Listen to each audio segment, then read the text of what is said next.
Bismillahirrahmanirrahim. Assalamualaikum warahmatullahi wabarakatuh. Perkenalkan, nama saya Nurlina dari PBA 5B. Di video kali ini saya akan menjelaskan tentang uji non-parametrik menggunakan aplikasi SPSS. Nah, uji non-parametrik adalah suatu uji dengan model yang tidak membutuhkan suatu parameter khusus dari populasi yang diamati. Statistik non-parametrik dapat digunakan untuk menganalisis data yang berskala nominal atau ordinal. Lalu ada korelasi Kendall atau merupakan statistik non-parametrik dengan skala pengukuran data sekurang-kurangnya data ordinal. Korelasi Kendall digunakan untuk mengukur tingkat kesesuaian, yakni apakah ada perbedaan tingkat kesesuaian ranking antara dua variabel yang diamati. Lalu ada uji Friedman, adalah uji non-parametrik yang digunakan untuk membandingkan 3 atau lebih sampel-sampel yang berhubungan. Tujuan melakukan uji Friedman untuk membandingkan median atau lebih populasi dengan menggunakan sampel-sampel yang berhubungan. Lalu ada uji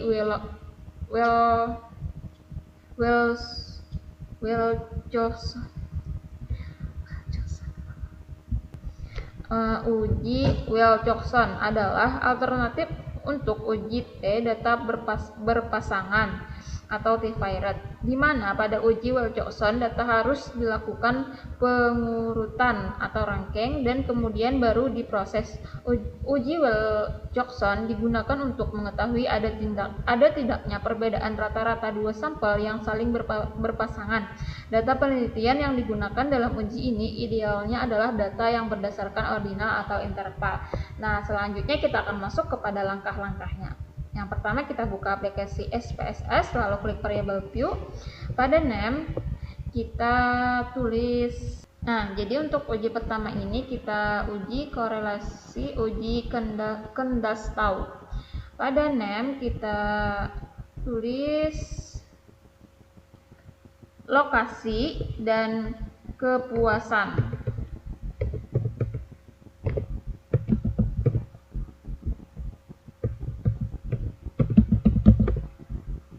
Lalu pada desimal kita ubah menjadi 0.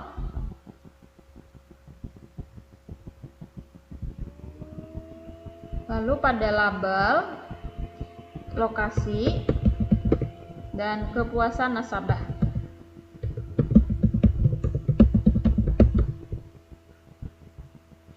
Measure-nya kita ubah menjadi ordinal, sama keduanya ordinal.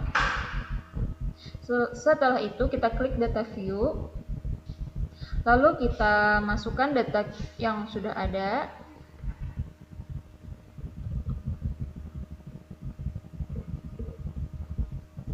Nah, tadi kita sudah copy yang lokasi, kita masukkan ke SPSS tadi, lalu kita copy lagi untuk kepuasan nasabah.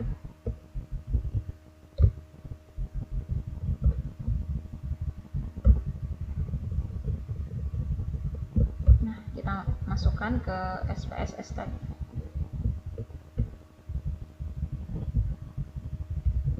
Nah, kalau sudah, kita klik analyze, lalu correlate, lalu bivariate. Nah, selanjutnya kita pindah lokasi dan kepuasan ke variable. Jika sudah, kemudian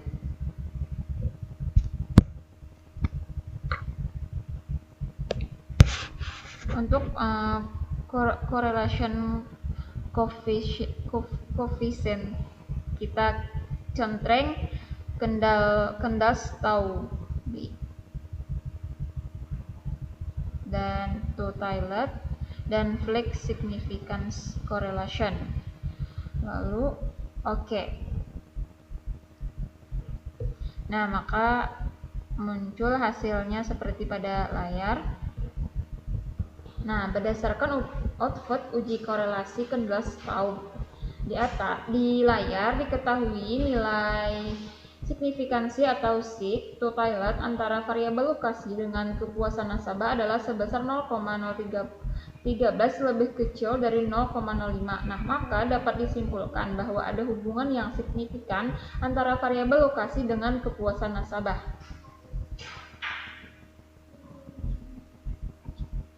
Jika nilai SIG to pilot lebih besar daripada 0,05, maka artinya hubungan antara variabel tidak signifikan, atau dengan kata lain tidak ada hubungan antara variabel.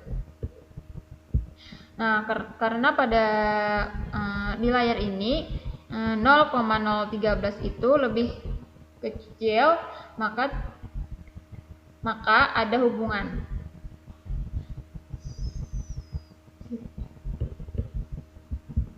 Nah, kita akan lanjut kepada uji Bradman. Nah, selanjutnya kita uji Bradman. Nah, pada kolom name kita isi dengan awal, seminggu, sebulan, dan setahun. Sebulan dan setahun.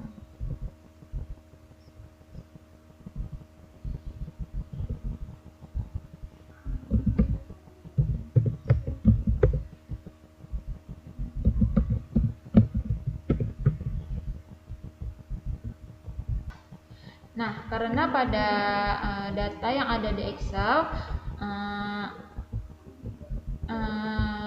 di belakang koma itu ada satu angka, maka pada kolom desimal tadi kita ubah menjadi 1.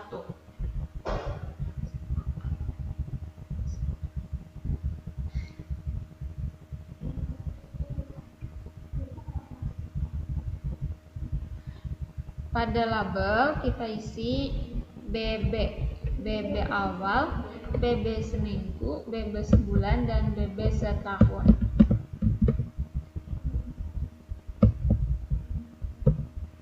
Seminggu, BB sebulan,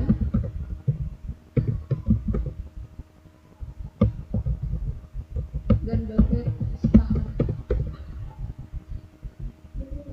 Pada measure-nya kita ubah ke scale.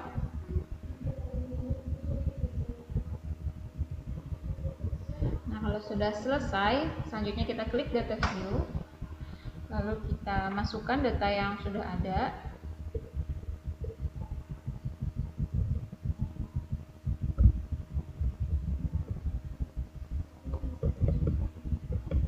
Nah, kalau sudah di copy, kita masukkan ke SPSS tadi.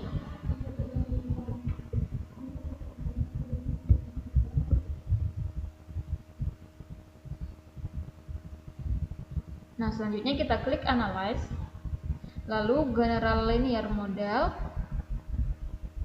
lalu Reviated Measure,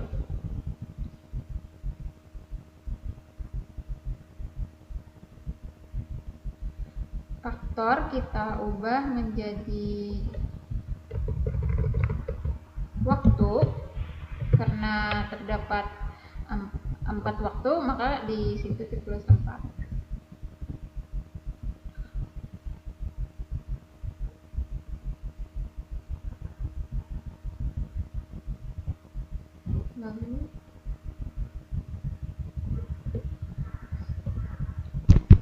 Lalu kita pindah ke sebelah kanan.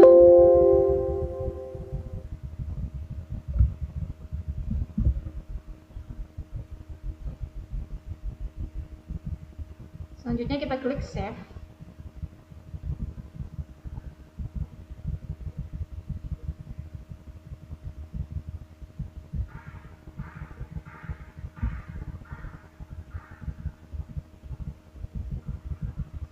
Lalu berikan foundation blank pada standardized.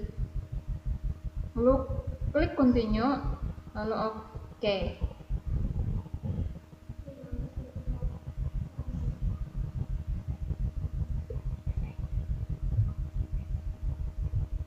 Nah, abaikan output SPSS yang keluar. Selanjutnya buka data view.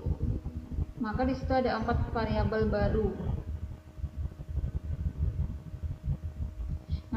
Nah, itulah yang disebut dengan nilai standardized residual. Lalu kemudian klik menu Analyze, Descriptive Statistics, lalu Explore.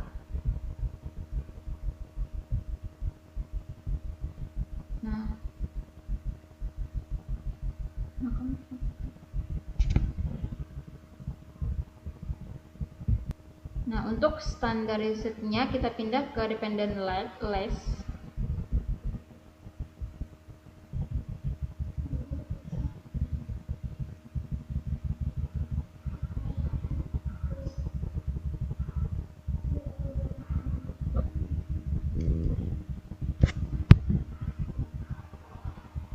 Lalu klik plot. Nah, lalu beri tanda centang pada normality plots with test. Selanjutnya klik continue, lalu OK.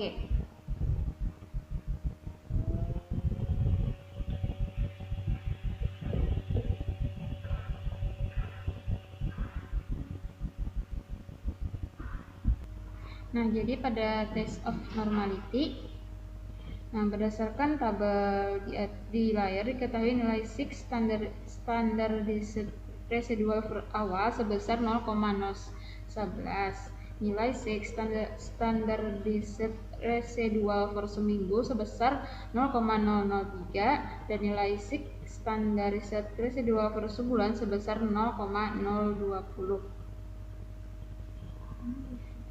Karena dari ketiga tadi, awal, seminggu, dan sebulan, lebih kecil dari 0,05, maka dapat disimpulkan bahwa ketiga variabel standardized residual per awal, seminggu, dan sebulan adalah tidak berdistribusi normal. Sementara untuk 6 standardized residual per setahun sebesar 0,380 lebih besar daripada 0,05, maka berdistribusi normal. Selanjutnya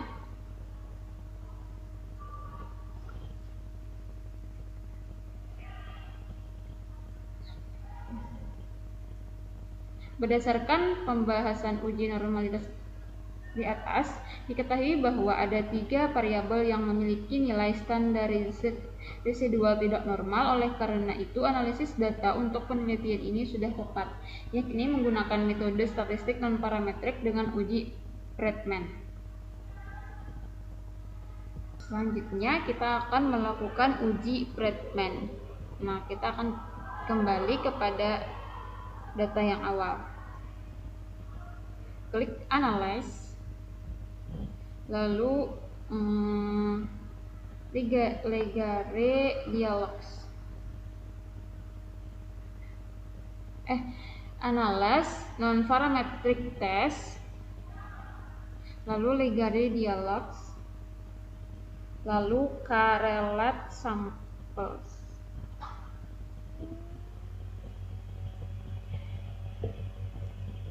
Nah, untuk BB awal, BB seminggu, BB sebulan, dan BB setahun kita pindah ke test variables.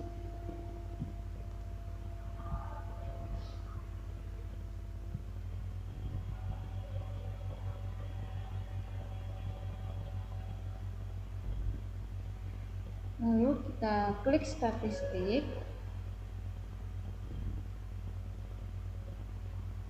Kita contreng pada deskriptif,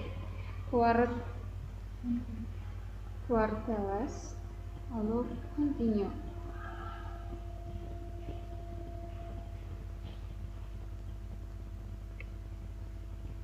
Kita contreng juga Bradman, lalu OK. Nah, maka akan muncul hasil seperti pada di layar.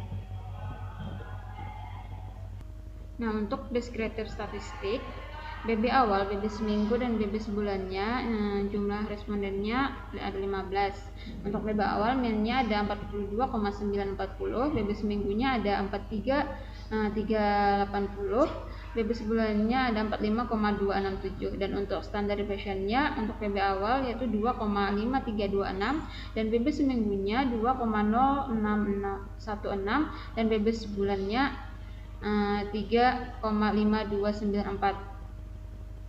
BB setahunnya yaitu jumlah harus modalnya ada 15 dan MIAN-nya ada 51,287 dan standar deviation-nya ada 6,5134. Nah, untuk treatment test-nya yaitu rank. Table of rank ini menunjukkan rata-rata berat badan dalam bentuk ranking, di mana berat badan paling besar berada di waktu pengukuran BB setahun setelah rutin meminum susu bubuk merek subur gemuk. Kemudian untuk stres statistik, dasar pengambilannya yaitu jika nilai asemsik lebih besar dari 0,05 maka HO diterima dan HA ditolak. Jika nilai asemsik lebih besar daripada 0,05 maka lebih kecil daripada 0,05 maka HO ditolak dan HA diterima. Keputusan uji hipotesis berdasarkan tabel output tes statistik di atas diketahui nilai asemsik sebesar 0,000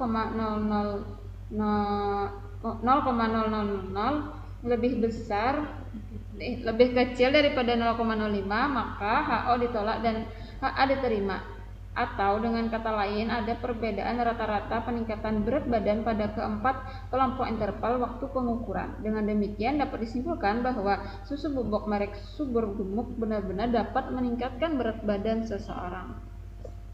Selanjutnya kita akan uji Well-Jokson.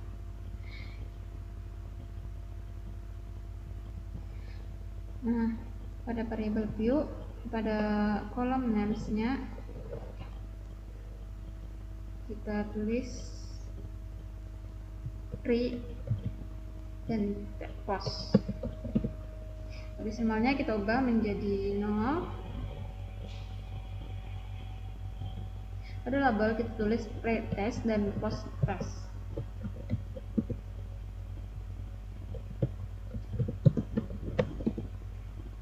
Lalu kita klik data view, kita masukkan data yang sudah ada.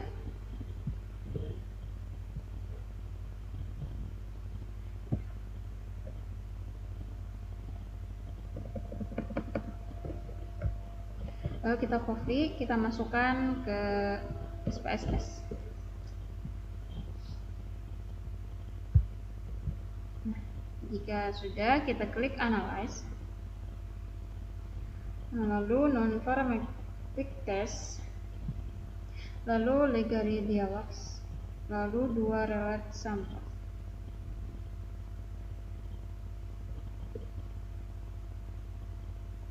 Nah, untuk pretest kita pindah ke variabel 1 dan post-test variabel 2. Kita beri centang kepada Well-Jokson, lalu klik OK. Nah, maka akan muncul hasilnya seperti pada layar.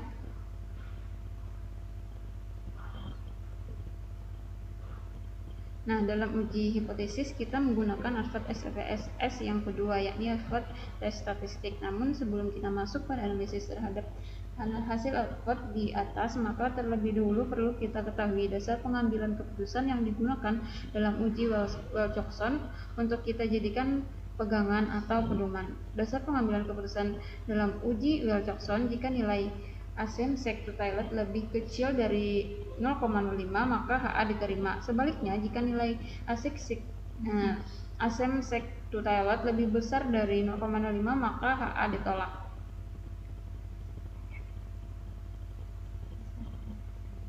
Bisa kita lihat di tabel asemsik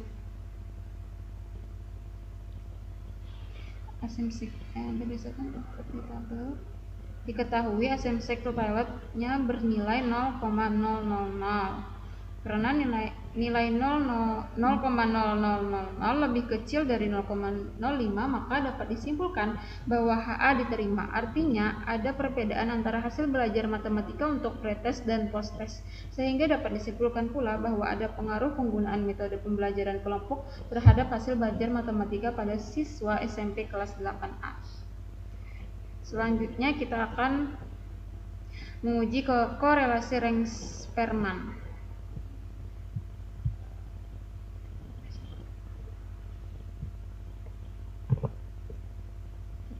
Kembali kepada awal variable Q. Pada kolom 6 kita tulis X dan Y. Ada desimal.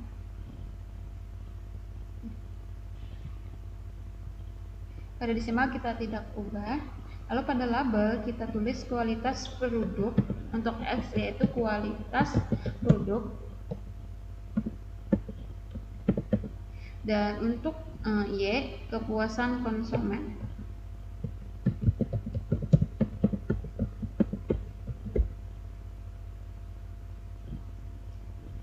Setelah itu kita masuk ke data view, lalu kita masukkan data yang sudah ada.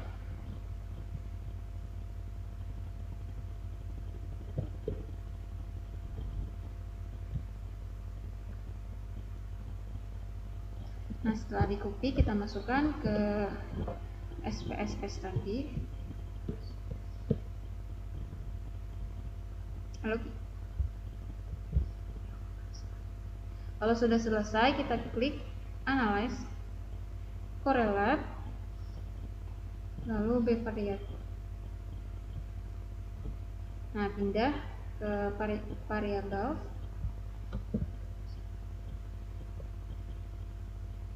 Klik option,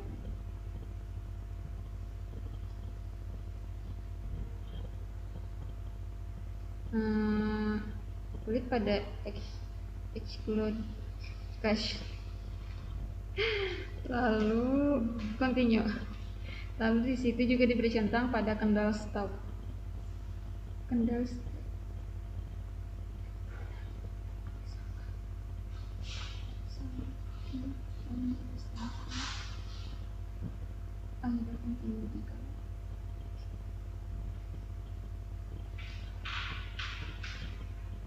Oke. Maka akan muncul hasil seperti di layar.